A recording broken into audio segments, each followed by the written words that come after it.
Hi, Lynn here from Kuriliana Boutique Crafts, KB Crafts, KB Patterns. The video that you are about to watch was for the Neo Crossbody wallet by Kaur Threads.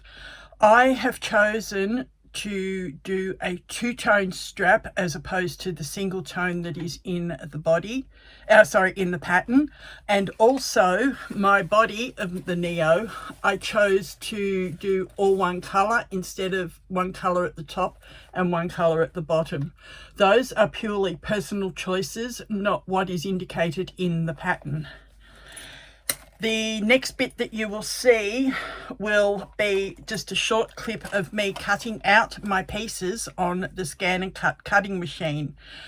The SVG files are made for all different cutting machines. Any machine that will read SVG should be able to cut out the pattern pieces for this Neo Crossbody.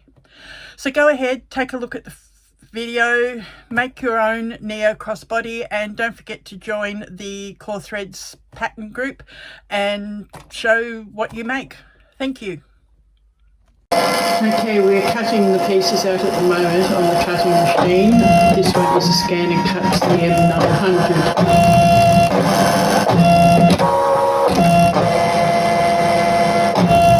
Today we are going to be working on the Neo Crossbody wallet, which is designed by Kaur Threads, and it can be done either as a crossbody or as a wristlet.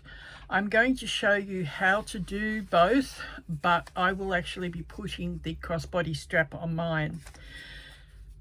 Have all your pieces cut out. These have all been, I'll slow it down, you can see these have all been cut using the scan and cut, and I have not had to cut any of it by hand, which has been really good. First off, we're going to work with the strap and wristlet. If you're going to be doing the wristlet, you will have a piece that is, I think, 3 inches wide.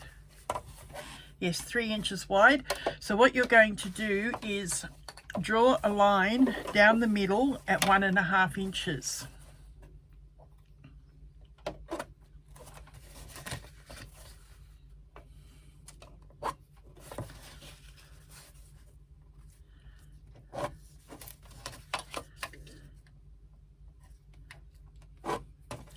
Then when you've got that line drawn,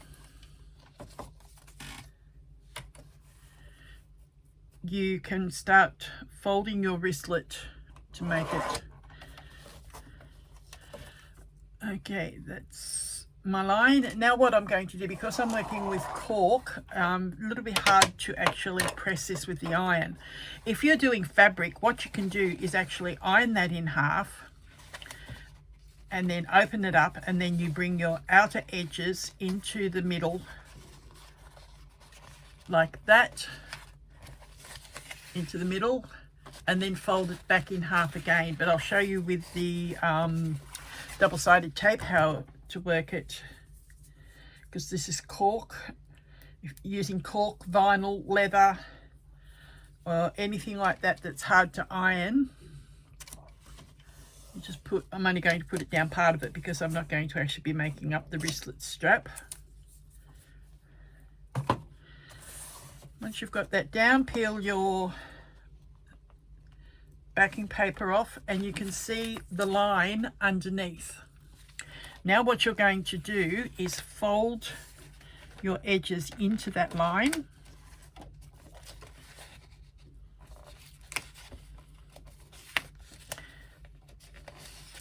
Like that. Turn around, do the other side into the middle and meet.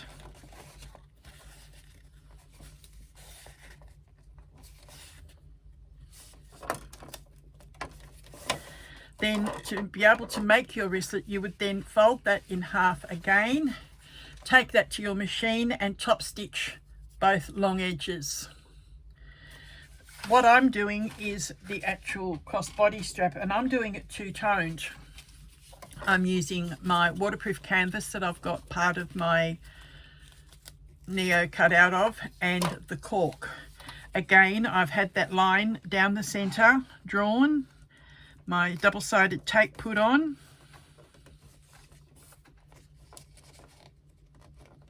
Again, I fold those raw edges into the middle to meet. Then I've done the same with my canvas. Then what I need to do is just pair them up, put on clips, and you're going to stitch both edges again like if you did the wristlet. I will come back after I've top stitched that on my industrial and show you what it looks like. Okay, in the end I did decide to sew the wristlet.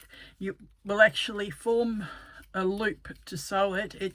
I will link into the video, a previous video that I've done showing this actually being stitched so that you can follow along. And also this is the strap, double-sided and stitched, and the edges match up nice and neatly. If you need to join your fabrics, which I've had to do on both my waterproof canvas and on my cork, what you do is you line them up on a 45-degree angle so that there's a lot more strength and the less bulk, because they're on an angle, they're not all at the same point. Make sure you've turned in your edges, unless you've got something like my cork and that you can have a raw edge. But if you're using quilting cotton or something like that, you will need to fold those ends in. It's all in the pattern and easy to follow. All right, after that what we need to do is our connector tabs, and there's 2 of them. Again, we are going to draw a line along the middle and a little bit of tape to hold. If you've got quilting cotton, you can just iron it into the middle, bring your edges in to meet each other.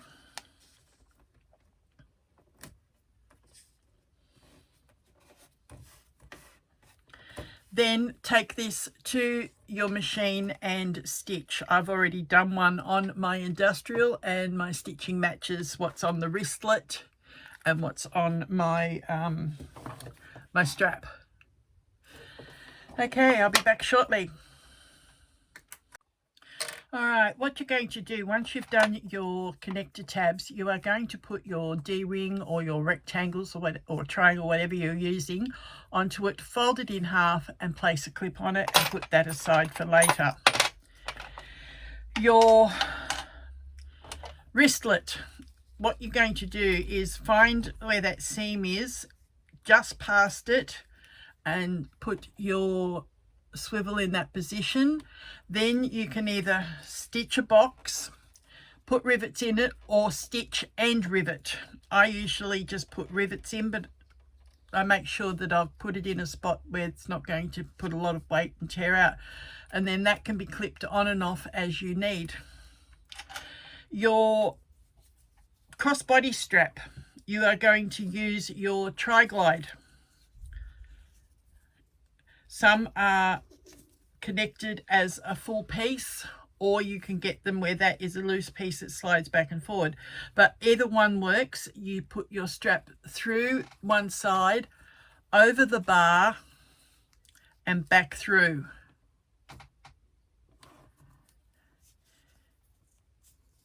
Again, stitch and rivet, or stitch or rivet, whatever your personal choice is. I think the pattern...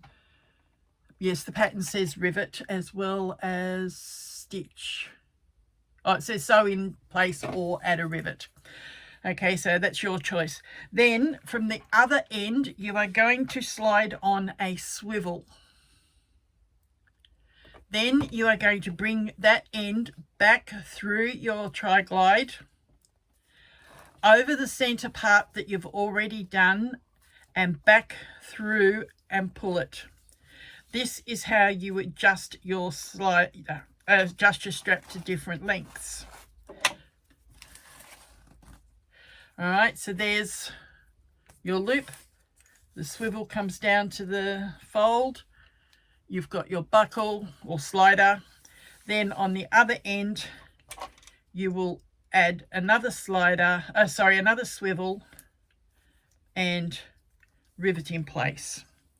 That then is your strap finished, and will go onto your bag at the end. I'm going to put my rivets in later today. Then once you've done that, we are going to move on to doing our exterior front panel. You need piece A, which is your exterior top panel, piece B, which is your exterior bottom panel, 2 lots of C front panel, and 2 pieces of E front slip pocket panel, and a magnetic clasp. I'm going to get those together and I will be back. Alright, now that I've got my pieces together, I've got them here. The first thing we're going to start with is our flap. Now, a little tip for you: if you are using the cut files to cut your pattern, be very careful. Some of the markings on them are draw lines, not cut lines. If you aren't going to be drawing them on, you need to remove, you need to remove them if you're not going to be drawing on. But if you're drawing on, you do your draw lines first, then cut the outside. I actually forgot to remove one. I now have a hole in a flat piece, so I had to cut another one to replace it.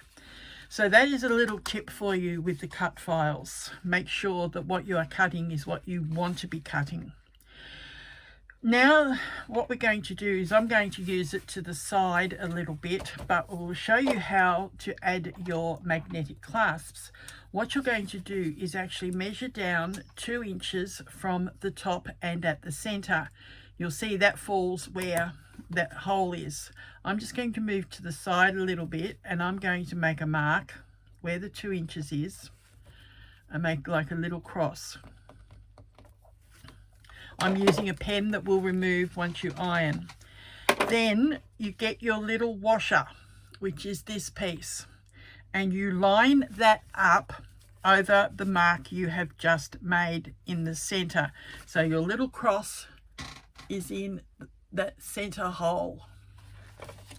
Then while that's in place, get your pen and mark those vertical lines that are either side of the center. What you'll end up with is markings on your fabric like that. Then you're going to get your quick unpick. You're going to go in at the start, out at the end. So it's in and out. Don't just try and cut it and think you'll get it right, because it can slip. So that's in and out. It can only cut what you've got there at the side. If I just put it in like that and cut, see how it can slip, and you end up with a bigger slip than what you need. You don't want that happening. So again, in at the bottom, out at the top, and cut. And there you've got your 2 little cut lines to put your rivets in. Then you will take your male piece. Now, if you aren't sure which is the male piece and which is the female piece, just think of your own body. The male goes into the female. So the male is that piece. And we're going to fit that through the little slits that we've just made.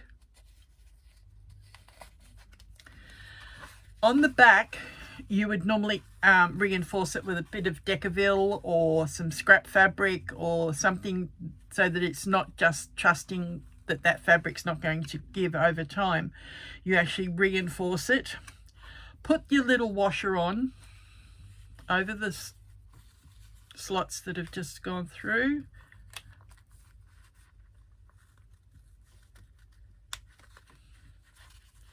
Then you can either pull them out to the side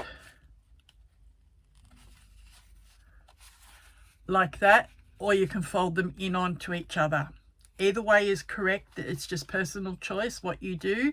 I'm just using an old one because I now use magnetic rivets. So I use a press machine and rivet die, and I actually put mine on. So mine has like a rivet on the back. I don't have these little rough edges that need to be covered over. So if you've used this sort of clasp, then what you do is you're going to want to fuse something over the top to hold them out of the way, that they're not going to rip into the lining piece of the fabric or into your outer piece. And once you've done that, you are then going to join your front flap pieces, making sure that you have put your deckerville onto one of your pieces. Now that needs to adhere on. See how it's outside of the seam allowances, and it allows you to sew without having to actually sew through the deckerville. I will be back once I've added my rivet snap and added on my deckerville. Okay, I'm back. I have attached my rivet snap in the position that was required, and this is what I'm saying about the rivet snaps, is that there's no harsh edges. I do still reinforce.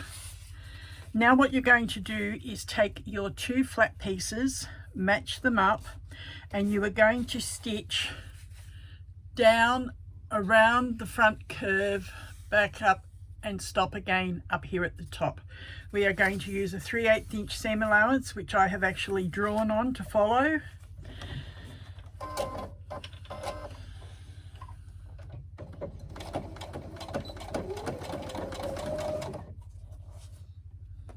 Making sure they stay lined up, and use some clips if you need to.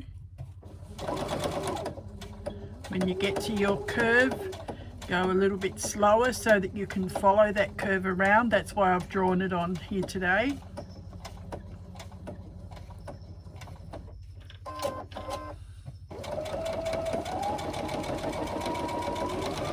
Again, when you get down to that front curve, just take it slowly so that you can do a nice easy curve. Back up to the next curve.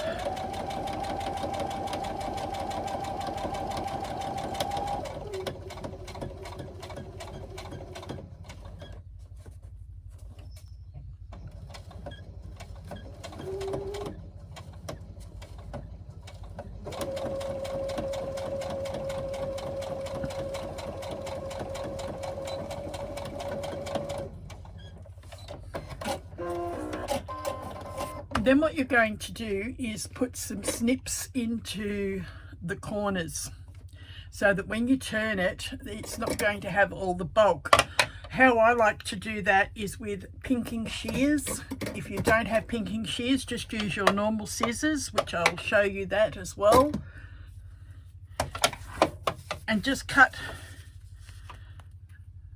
some V's out of the seam allowance. So that's what you're doing. You're clipping around those that curve there, around the corner curve, and around that corner curve. I'm going to come in with my pinking shears and do it, making sure you do not cut through your stitching.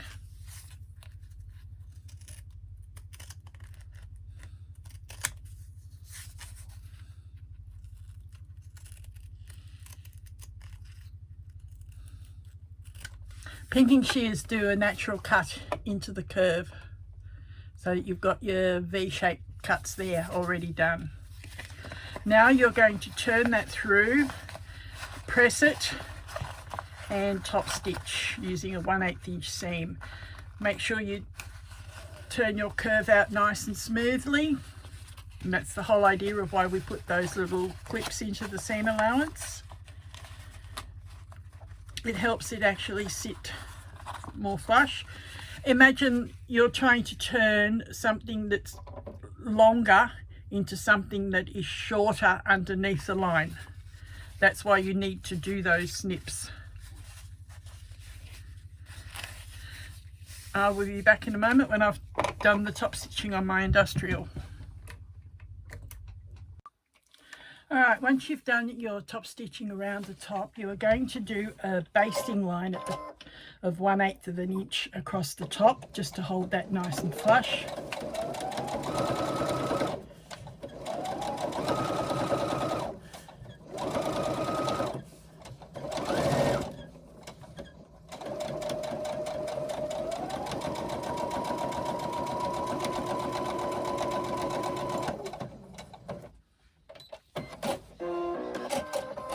That now keeps it a nice neat little unit.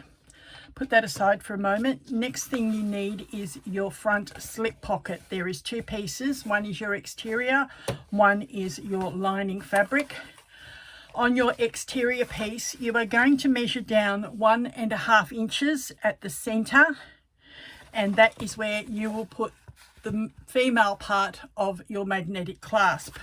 So if I take my little flat piece that's got the other part on, you will see that it will snap nicely onto that. And you should have about 1/2 inch at the top. Take that off at the moment.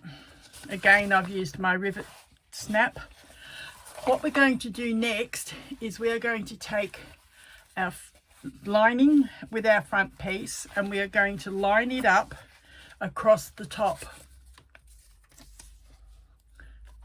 Then we are going to stitch that with a 3/8 inch seam allowance.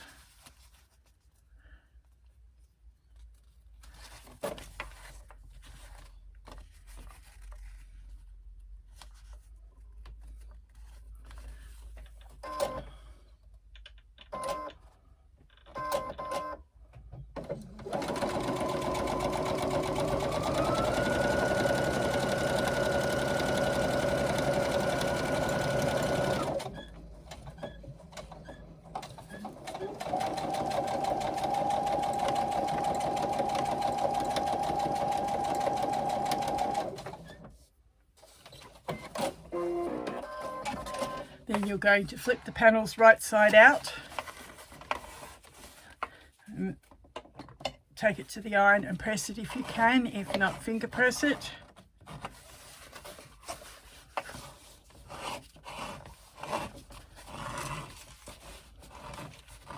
You can iron waterproof canvas and cork, but you've got to be so careful that you don't cause damage to it. You've either got to use a Teflon mat or a Raja cloth and whatever, but I find sometimes it's just as quick to finger press it, because cork creases nice and easily and the waterproof canvas is just a pain.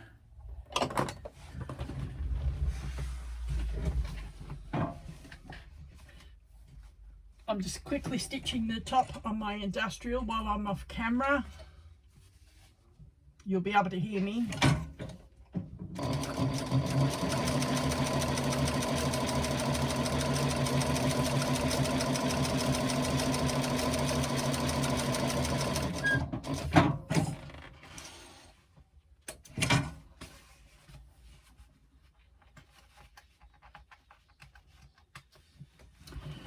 Okay, I normally stop the camera when I'm doing that, but I forgot to do it and I was already across there.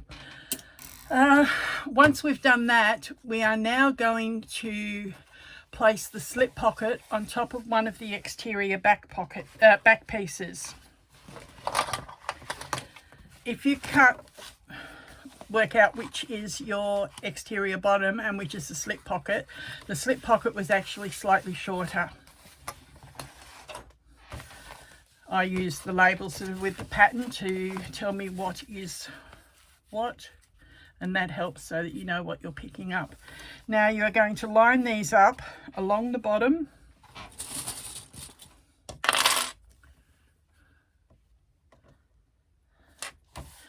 I'm using some clips just to hold it in place. And we are just going to baste the front slip pocket onto the front base piece. So again, 1/8 of an inch, starting at the top of the slip pocket down. Just move those clips out of the way.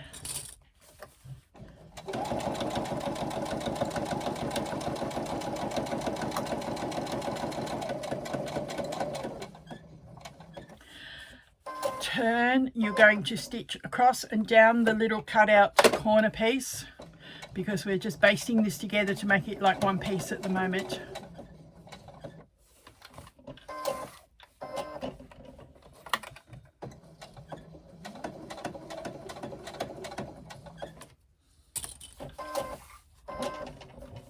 Along the bottom.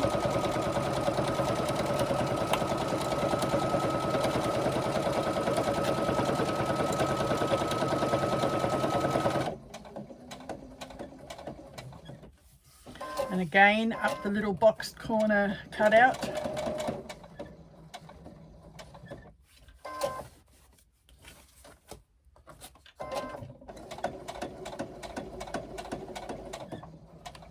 And finally down the side again, back up to the top of the slip pocket.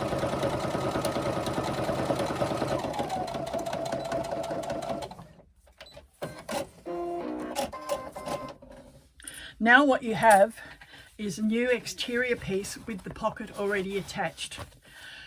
Next, we are going to take our flap that we constructed just before. We are going to place that, clip to your snap, and that will help you position that across the top. Again, we are going to baste those raw edges together. So where we basted the top of that pocket before, we're going to go back along that row of stitching.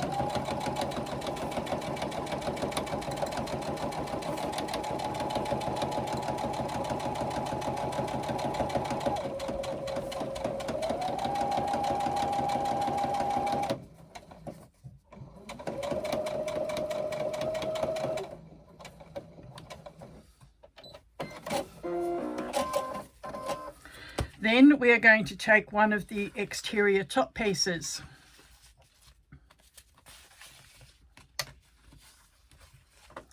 And we are going to lay that face down onto the pocket flap that we've just done. And we are going to sew with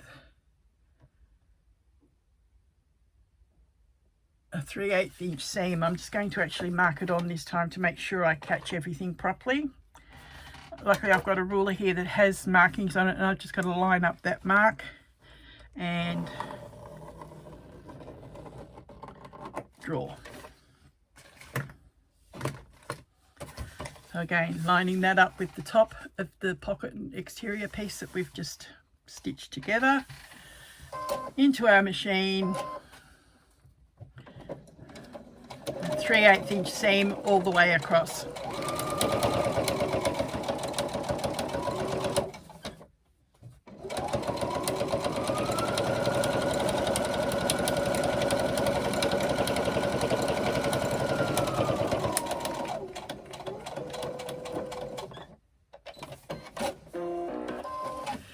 Then you're going to press that piece up, seam allowance up towards the top. You're going to go and top stitch all the way along there, and then you'll have a completed front unit, and I'll be back